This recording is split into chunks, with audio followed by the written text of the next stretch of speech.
어느 관상 수도자의 무아체험. 버나뎃 로버츠. 1장. 자아가 사라지다. 오랜 세월의 관상 수도 생활을 통해 나는 여러 종류의 단계의 고요에 익숙해져 있었다.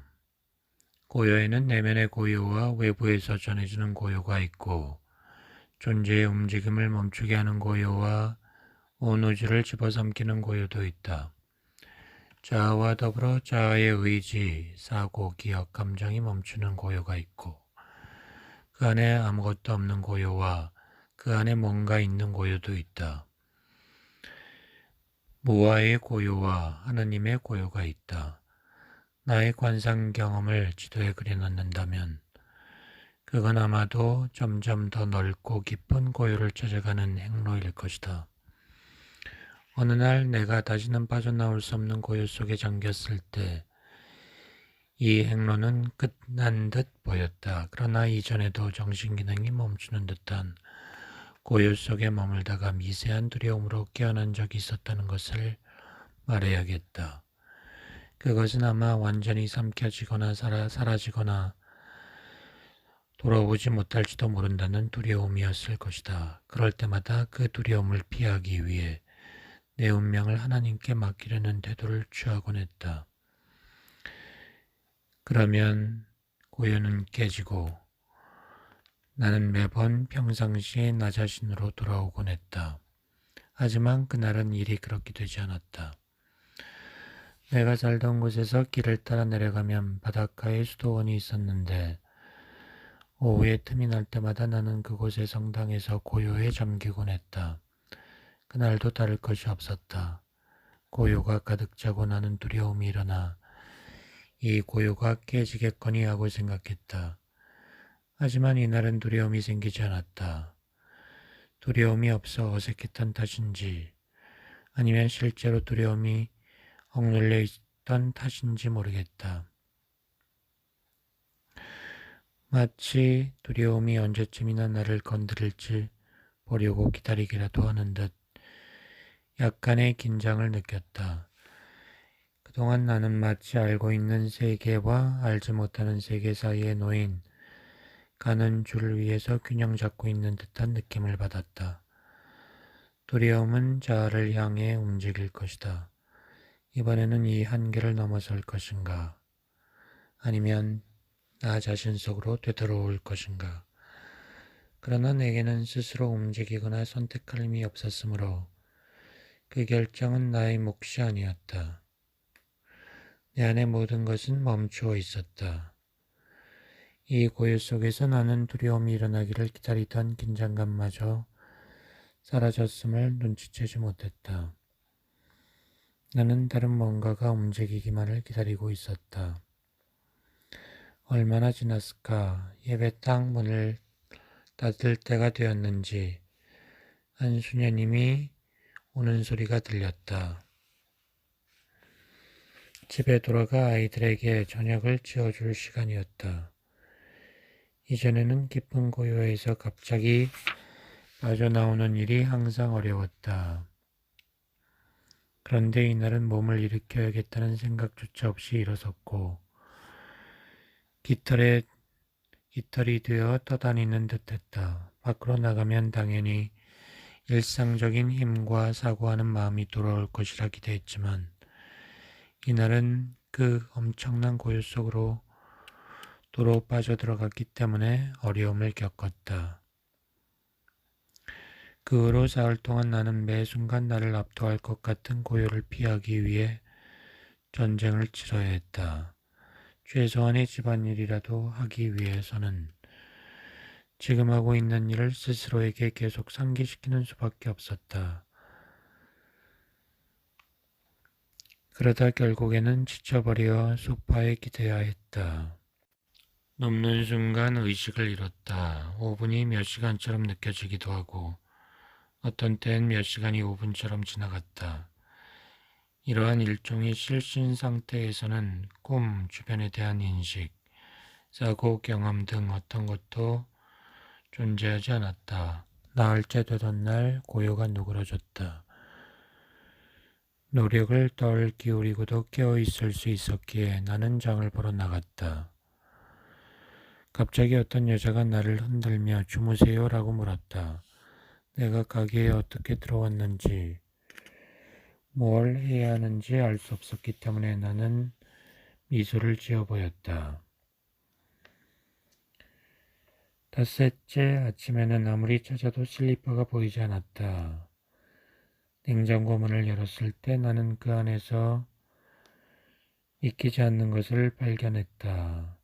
여드레가 지나자 고요가 많이 누그러져서 조금만 더 있으면 모든 것이 정상이 되겠구나 싶었다. 하지만 하루하루가 지나면서 다시 평상시처럼 활동할 수 있게 되었을 때에도 여전히 뭔가 빠져 있었다. 나의 어떤 부분은 돌아오지 않았다. 계속 고요 속에 머물러 있었다. 내 마음의 일부가 영구 폐쇄된 것 같았다.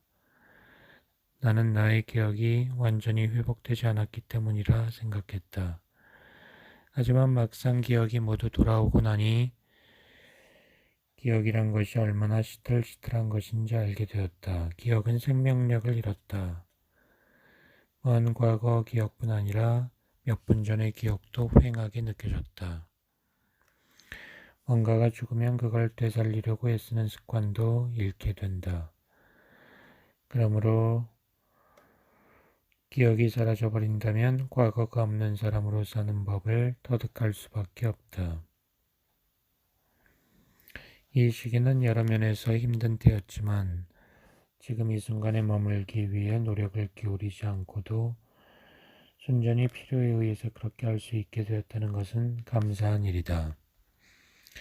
그리고 일상적인 기억이 돌아왔을 때에도 지금 이 순간에 그저 자연스레 머무는 것은 변함이 없었다. 그러나 실제적인 기억이 돌아오자 이런 고요함은 내 안에서 무언가가 사라졌기 때문이 아니라 미지에 대한 일종의 몰입 상태에 있기 때문이라는 생각이 들었다. 물론 나에게 있어 미지란 바로 하나님을 뜻했다. 마치 거대하고 고요한 미지의 뭔가를 응시하는 듯한 느낌이었다. 어떤 일을 하든 이 응시는 깨지지 않았다. 지금 나의 상태는 일종의 awareness, 인식 또는 특별한 방식의 바라봄이며 사실은 뭔가가 끝난 것이 아니라 시작된 것이라고 보게 되었다. 사라진 것은 아무것도 없고 오히려 무엇이 보태진 것이라는 결론을 내렸다. 하지만 얼마 후에도 이 결론이 미진하게 느껴졌다. 이런 상태는 십자가의 성 요한의 상태와 유사하다고 보았다. 집으로 돌아오는 길에 나는 계곡과 언덕의 풍경이 펼쳐진 비탈길을 걸어 내려가다가 멈춰섰다. 나의 내면으로 시선을 돌린 순간 갑자기 발견한 사실이 있었다. 항상 느껴왔던 나의 중심, 존재의 중심이 비어 있었다. 그 자리에는 아무것도 없었다. 이 순간 기쁨이 흘러 넘쳤고 나는 무엇이 사라졌는지 알게 되었다. 사라진 것은 나의 자아였다. 내 몸은 큰 짐을 내려놓은 듯 가벼워져서 나는 정말로 발을 땅에 딛고 있는지 확인해야 했다. 얼마 후 이제 내가 아닌 그리스도께서 내 안에 거하신다라는 바울의 표현이 생각나면서 내 안이 비어있음에도 불구하고 무엇도 그 자리를 대체하지 않고 있다는 것을 알았다. 그래서 나는 그리스도가 기쁨이고 비어있음 그 자체이며 그리스도야말로 인간의 경험에서 남겨질 모든 것이라고 생각했다. 그 후로 며칠간을 나는 이런 기쁨 속에서 거닐었는데 때로는 기쁨에 경탄하여 대체 언제까지 그것이 유지될까 궁금하기도 했다. 이것은 나의 관상 소명의 절정이었으며 오랫동안 나를 괴롭힌 질문, 어디에서부터 나라는 것이 멈추고 하나님이 시작하는가라는 질문에 그치기도 했다.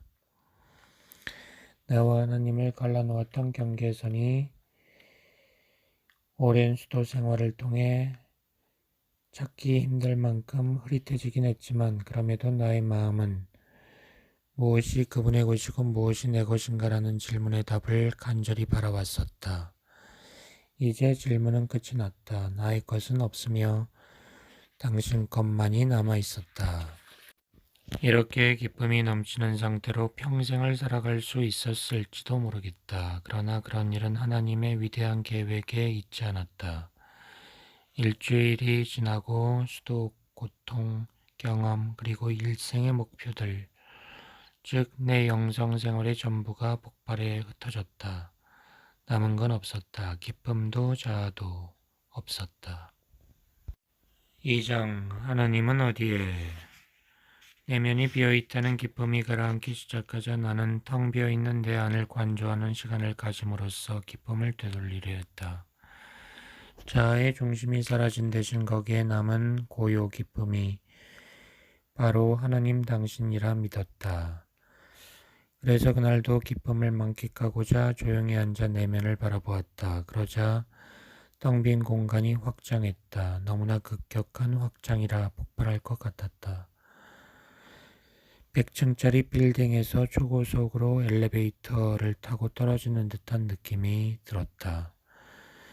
추락하는 동안 살아있다는 감각이 내게서 빠져나갔다. 바닥에 닿았다고 느낀 순간 나는 개체적 자아가 없는 곳에는 인격적 하나님도 없다는 사실을 깨달았다. 나는 그 둘이 항상 동행한다는 것을 알게 되었다. 그러나 그 둘이 대체 어디로 사라졌는지 알 수 없었다. 나는 한동안 멍하니 앉아 있었다. 아무 생각도 느낌도 없었다. 안에서는 아무런 반응도 없었다. 모든 것이 멈춰 있었다. 완전한 정지 속에서 나는 어떤 변화가 일어나기를 기다렸다. 그러나 아무것도 일어나지 않았다. 내 안에는 살아있다는 감각조차 없었다. 그제야 마침내 더 이상 내게는 내면이란 것이 존재하지 않는다는 것을 알게 되었다. 추락하는 동안 살아있다는 감각이 지워져 버렸으므로 앞으로 나는 어떤 식으로도 나 자신이 살아있다고는 느끼지 못하리라. 나의 내면 생활, 영성 생활은 끝났다. 더 이상 내면을 응시하는 일은 불가능해졌으며 오직 외부만을 바라볼 수 있었다. 그때는 이 갑작스런 체험 뒤에 곧 엄청난 일들이 오리라는 것을 알 턱이 없었다. 조금씩 배워나가야 했다. 이해하지 못했다. 이 사건과 이 이후의 일들은 내가 믿고 있던 상식으로는 설명할 수 없었다. 처음에는 설마 또다시 어두운 밤이라니 하는 생각이 들었다. 하지만 당연히 생겨야 할 반응, 걱정이나 비통함 중에 어떤 것도 생겨날 기미가 보이지 않자 내 경험이 십자가의 성교환과 다르다고 생각되었다. 그저 지금 여기라는 현실, 내 안에서 어떤 생명도 느껴지지 않는 현실과 마주했다. 나는 완전히 깨어 모든 기능이 온전한 상태로 자리에 앉아 있었다. 모든 게 정상이었다. 하지만 살아있다는 느낌은 없었다. 이제 뭘 해야 하지? 나는 저녁을 차리는 게 낫겠다 생각했다. 그러나 요리를 시작하자 모든 동작이 기계적으로 보여 로봇 같았다. 내가 하는 일에 스스로 힘을 기울이는 것이 불가능했다. 이런 일이 일어나면 얼마 지나지 않아 이런 상태가 그야말로 성가셔지고 어디서든 생명을 찾아봐야겠다는 욕구가 생겨난다. 나는 그런 바람으로 마당에 나갔다. 나는 그곳에 생명이 있다는 것을 알고 있었지만 느낄 수 없었다. 눈먼 사람처럼 모든 꽃과 잎을 어루만지며 걸었다. 잔디에 누워 손바닥을 땅에 대고 솔가지 사이로 위를 올려다보며 흐르는 공기를 느꼈다. 아무 문제 없었다. 내 안에는 아무것도 살아있지 않지만 나를 둘러싼 모든 곳은 생명으로 가득 차 있지 않은가. 그날 오후 나는 해가 지기 전에 힘들 때마다 찾곤 했던 조류 보호 구역에 갔다. 경치가 아름다웠다. 나무 등거를 지나면 늪지대가 나오는데 바다로 흘러들어가는 강에 의해 생겨난 연못과 이어져 있다. 평소에 나는 나무 등거를 지나 깊숙이 들어가는 일을 꺼렸다. 그런데 이날은 양말과 신발을 벗고 보호구역 한가운데까지 올라가서 진흙위로 간신히 형체가 보이는 바위를 찾아냈다. 바위에 앉아 나는 내 주변과 내 주위에 살아있는 생명 속으로 가라앉았다. 이곳은 늘 집처럼 편했다. 나는 경험을 통해서 생각만으로는 인생의 문제들을 해결할 수 없다는 것을 알고 있었다. 오히려 이런 야외의 장소, 진짜 생명의 한가운데에서 그저 머무는 것만으로 무엇이 중요한지 정리되곤 했었다. 이날도 자연의 집으로 돌아오자마자 내가 가야 할 길이 떠올랐다. 본질적이지 않은 것들은 사라졌다. 이날 나는 자연의 집에 있었고 편안했다. 바위 주변에는 생명이 넘쳤다.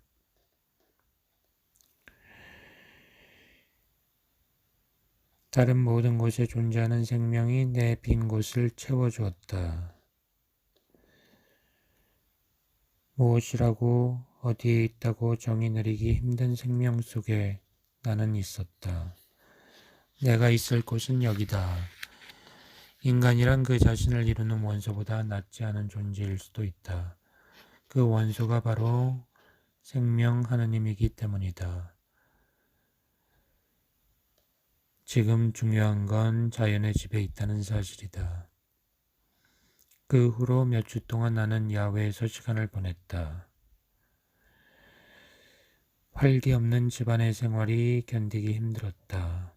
게다가 내가 할 수 있는 것은 최소한의 집안일 정도에 지나지 않았다. 하지만 야외에는 이성으로 알 수 없는 생명이 흐르고 있었으므로 나는 그 안에 있어야 했다. 나는 내 인생을 돌이켜보았지만 이런 경험은 처음 있는 일이었다. 내 안에서 생명이 사라진 것과 마찬가지로 외부에서도 생명을 찾을 수 없었다.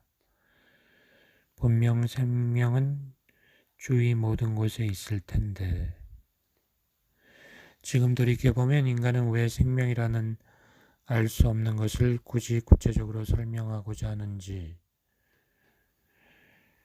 알 수 없는 일이다. 그러나 그때 나는 그렇게 안식처를 찾아 헤매고 있었다. 모든 것이 나의 자아처럼 비어 보였지만 그래도 어딘가에는 생명이 있다고 여겼기 때문에 자연 속에 머물며 생명의 일부가 되고 싶었다. 바위로 된 작은 만에서 졸고 있는 바다표범들이 내려다 보이는 바닷가 절벽 위에는 실편백나무 한 그루가 서 있었다. 어느 날 산림경비원이 흙이 더 무너져 내릴지 모르니 떠나라고 할 때까지 나는 그곳을 즐겨 찾곤 했다. 그 나무의 뿌리틈에서는 아무것도 자라나지 못했기 때문에 그 위에 오랫도록 앉아 있곤 했다. 바로 그날도 순수한 고요 속에 잠겨 있을 때였다. 마침내 자연이 비밀을 드러냈고 나는 비로소 생명이 어떻게 작용하는지 알게 되었다. 하느님은 그 어느 것 안에도 있지 않았고 모든 것이 하느님 안에 있었다. 그렇지만 우리가 바다와 분리될 수 있는 물방울처럼 존재하는 것은 아니다. 차라리 내가 생각해낼 수 있는 최선의 비유는 공기로 부풀어 오른 풍선에서 조그만 점 하나를 떼어내려는 상황을 떠올려 보라는 것이다. 그것은 애초에 불가능한 일이다.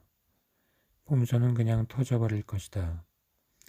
분리라는 개념을 버리는 순간 모든 것은 유일한 하나님으로 되돌아가고 어떤 것도 하나님에게서 분리되지 않는다. 이걸 깨닫는 것과 그것을 설명하는 일은 별개의 문제다. 확실한 것은 우리가 언어, 마음이 집착하는 대작물에 사로잡혀 있는 한 진실을 알 수 없다는 것이다.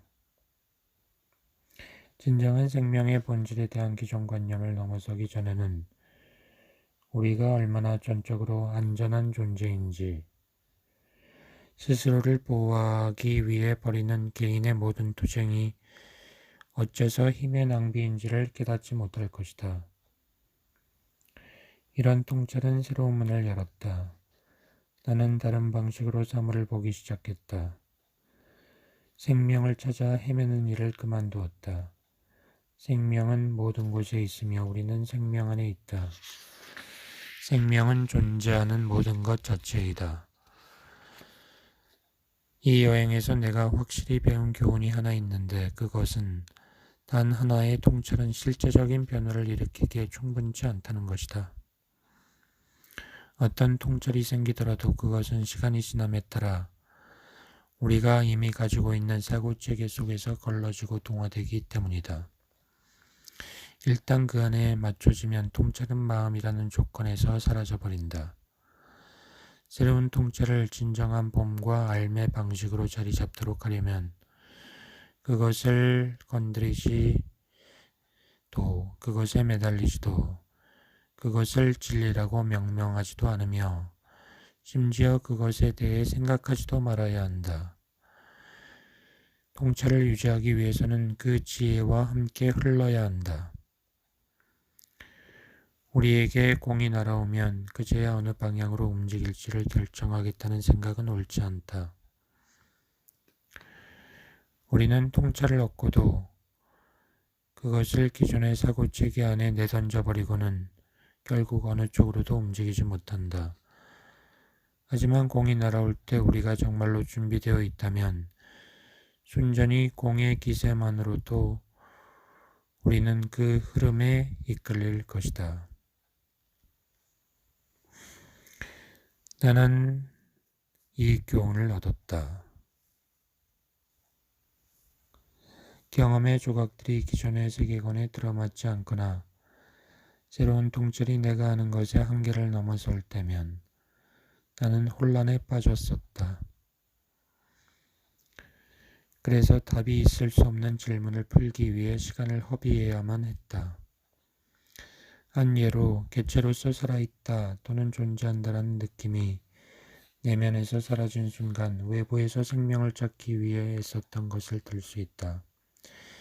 이미 40여 년 동안 내면에서 생명을 경험하며 살아왔던 나에게 앞도 안 보이고 무슨 일이 벌어지고 있는지도 이해하지 못하는 채로 무어 상태에 적응해 나가는 것은 어려웠다. 그러나 실편백나무 아래에서의 경험을 통해서 나는 하느님이 가깝고 인격적인 존재라는 것을 깨달았다. 하나님 안에서 살아있음을 깨닫는 일은 내가 살아있다는 개인적 느낌이 사라질 때 생겨난 상실감을 지워버리는 독특한 경험이었다. 이 사건은 기존의 사고와 관념체계에 매달리기 위해 내가 애써왔음을 나타낸다. 내가 움켜쥔 것을 놓고 나서야 귀신은 드러났다. 놓아버려야 했던 것 중에는 놓아버리는 것에 대해 내가 가지고 있던 고정관념도 있었다. 내가 자아를 신에게 내맡기는 것이 아니라 오히려 자아를 완전히 비운 쪽은 바로 하나님이었기 때문이다. 그리고 일단 자아를 넘어서면 모든 것이 사라진다. 실편백나무 아래에서의 그 경험으로부터 한 주 후에 나는 빅서에 있는 운수수도회에서 여는 피정에 참여했다. 둘째 날 오후 늦게 나는 바닷가가 내려다 보이는 언덕에 있었는데 갈매기 한 마리가 노니는 모습이 들어왔다. 나는 어린아이처럼 갈매기를 바라보았다. 그때 갈매기와 나에게는 개체 간의 일반적 분리감이 존재하지 않았기 때문에 마치 내가 날고 있는 나를 바라보는 것 같았다. 하지만 그것만으로 설명할 수 없는 무엇이 있었다. 잠시 후에 나는 수도원 뒤편의 소나무 언덕으로 눈을 돌렸지만 여전히 어떤 분리감도 없었다. 오직 거기에 있는 무엇만이 모든 경건과 그 속의 사물들을 통해 그들과 더불어 흐르고 있었다. 모든 것이 하나 원네스라는 것을 보는 것은 마치 3차원 특수 안경을 쓰는 것과 같다. 하나님은 모든 곳에 계신다는 말이 이것을 뜻하는 것이리라. 그저 그렇게 서서 여생을 보낼 수도 있었겠지만 나는 이 모든 것이 사실이라기에는 너무 좋다는 생각이 들었다. 하지만 하루 이틀 일주일이 지나도 3차원 안경은 사라지지 않았다. 내가 마음의 장난이라 생각했던 것은 오히려 항구적인 방식으로 자리 잡았다. 그때의 경험은 나의 전 세계가 서서히 안팎이 뒤집어지는 것과 같다라고 묘사할 수밖에 없다. 나는 다시는 개별성이나 개체성을 바라보는 보통의 지각으로 돌아갈 수 없게 되었다. 그러나 오해하지 마라. 개별성의 소멸 그 자체는 아무 의미가 없다. 이러한 봄의 방식에 있어 중요한 것은 모든 개별성이 그 안으로 녹아 들어가는 그것이다. 새로운 방식의 봄에 관해 설명을 계속하기에 앞서 한 가지 말하자면 나는 모든 곳에 있는 하나님을 알게 됨으로써 내 안에 인격적 하나님을 잃은 당황스러움을 보상받았다. 하나님은 인격과 비인격 그 둘보다 가까우며 그 둘을 초월한다는 사실을 알기 위해서 내게 이런 경험이 필요했던 것이리라. 나는 먼저 인격적 하나님을 경험해야 했고 이제 비인격적 하나님의 경험을 하게 된 것이다. 내 안에 있는 인격적 하나님과 내 밖에 있는 비인격적 하나님에 대한 여러 개념과 경험들은 자아와 자아의 독특한 의식 유형에 따르는 상대적인 경험들이다. 하나님은 우리의 상대적인 마음과 경험을 초월한다. 하나님은 너무도 가까이 있기 때문에 우리는 하나님이 어디 있는지 알 수 없다. 이 가까움을 깨닫는 것, 그 무엇을 보는 것은 모든 곳이야말로 하나님이라는 것을 발견하는 일이다. 따라서 어디를 보더라도 그 외에는 볼 것이 없으므로 하나님은 모든 곳에 있으며 참되게 존재하는 모든 것이다.